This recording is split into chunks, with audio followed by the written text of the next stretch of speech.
ओम श्री गणेशाय नमः। सभी दर्शकों का हार्दिक स्वागत है। सभी गीता प्रेमी भक्तों का स्वागत है। सभी को जय श्री कृष्ण। हमारी यात्रा में हम पहुँचे हैं अध्याय 11 श्लोक क्रमांक 50। संजय उवाच इत्यर्जुनं वासुदेवस्तथोक्त्वा स्वकं रूपं दर्शयामास भूयः आश्वासयामास च भीतमेनं भूत्वा पुनः सौम्यवपुर्महात्मा। ये श्लोक का एक एक शब्द का पहले भाषांतर देख ले, बाद में संपूर्ण श्लोक का। संजय उवाच अर्थात संजय बोले। वासुदेव भगवान ने अर्जुनम अर्जुन से इति अर्थात ऐसा, उक्त्वा अर्थात कहकर, भूयः अर्थात फिर, तथा अर्थात उसी प्रकार से, स्वकम अर्थात अपना, रूपम अर्थात रूप, यहाँ देव रूप, दर्शयामास अर्थात दिखाया, च अर्थात और, महात्मा अर्थात महात्मा श्री कृष्ण ने, पुनः अर्थात पुनः, सौम्य वपुहु सौम्य रूप यानी कि द्विभुज मनुष्य रूप, भूत्वा हो अर्थात होकर, एनम अर्थात इस, भीतम अर्थात भयभीत अर्जुन को, आश्वासया माया अर्थात आश्वासन दिया। पूरा श्लोक।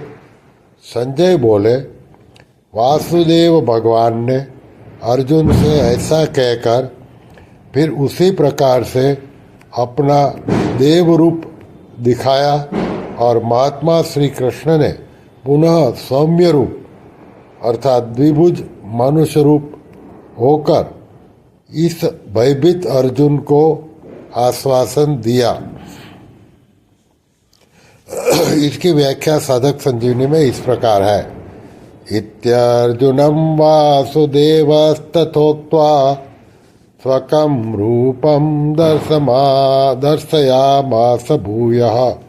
अर्जुन ने जब भगवान से चतुर्भुज रूप होने के लिए प्रार्थना की, तब भगवान ने कहा कि मेरे इस विश्व रूप को देखकर तू व्यथित और भयभीत मत हो। तू प्रसन्न मन वाला होकर मेरे इस रूप को देख। 49वां श्लोक। भगवान के इसी कथन को संजय ने यहाँ इत्यर्जुनम वासुदेवस्तथोक्त्वा पदों से कहा है। तथा कहने का तात्पर्य है कि जिस प्रकार कृपा के परवश होकर भगवान ने अपना विश्वरूप दिखाया था, उसी प्रकार कृपा के परवश होकर भगवान ने अर्जुन को चतुर्भुज रूप दिखाया। इस चतुर्भुज रूप को देखने में अर्जुन की कोई साधना हो, योग्यता हो, यह बात नहीं है। प्रत्युत भगवान की कृपा ही कृपा है। भूयः कहने का तात्पर्य है कि जिस देव रूप यानी कि चतुर्भुज रूप को अर्जुन ने विश्व रूप के अंतर्गत देखा था, 15वां और 17वां श्लोक, और जिसे देखने के लिए अर्जुन ने प्रार्थना की थी, 45वां 46वां श्लोक, वही रूप भगवान ने फिर दिखाया। आश्वासयामास च भीतमेनं भूत्वा पुनः सौम्य वपुर्महात्मा। भगवान श्री कृष्ण ने अर्जुन को पहले चतुर्भुज दिखाया, फिर अर्जुन की प्रसन्नता के लिए महात्मा भगवान श्री कृष्ण पुनः द्विभुज रूप यानी कि मनुष्य रूप से प्रकट हो गए और उन्होंने विश्व रूप को देखने से भयभीत हुए अर्जुन को आश्वासन दिया। भगवान श्री कृष्ण द्विभुज थे या चतुर्भुज? इसका उत्तर है कि भगवान हरदम द्विभुज रूप से ही रहते थे और समय समय पर जहाँ उचित समझे थे वहाँ चतुर्भुज रूप हो रहे थे। 10वें और 11वें अध्याय में भगवान ने अपनी विभूतियों का वर्णन करने में भी अपनी महत्ता, प्रभाव, सामर्थ्य बताया है और अपने अत्यंत विलक्षण विश्व रूप में दिखाने में भी अपने प्रभाव को बताया है। मगर अगर मनुष्य भगवान के ऐसे महान प्रभाव को जान ले अथवा मान ले तो उसका संसार में आकर्षण नहीं रहे, वह सदा के लिए संसार बंधन से छूट जाए। अर्जुन पर भगवान की कितनी अद्भुत कृपा है कि भगवान ने पहले विश्व रूप दिखाया, फिर देव रूप यानी कि चतुर्भुज रूप दिखाया और फिर मानुष रूप यानी कि द्विभुज रूप हो गए।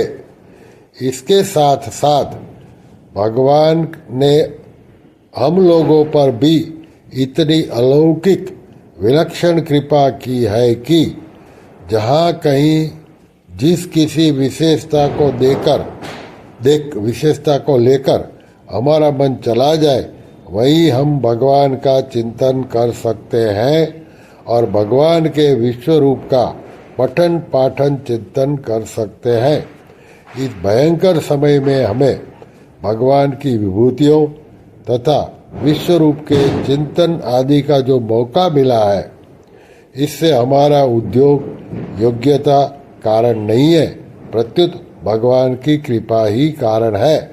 भगवान की इस कृपा को देखकर हमें प्रसन्न हो जाना चाहिए। इन विभूतियों को सुनने और विश्व रूप के चिंतन स्मरण का मौका तो उस समय भी संजय आदि बहुत थोड़े लोगों को ही मिला था, वही मौका आज हमें प्राप्त हुआ है। अतः ऐसे मौके को व्यर्थ नहीं जाने देना चाहिए। श्री कृष्ण शरणं मम, श्री कृष्ण शरणं मम, श्री कृष्ण शरणं मम। ओम श्री कृष्णार्पणमस्तु।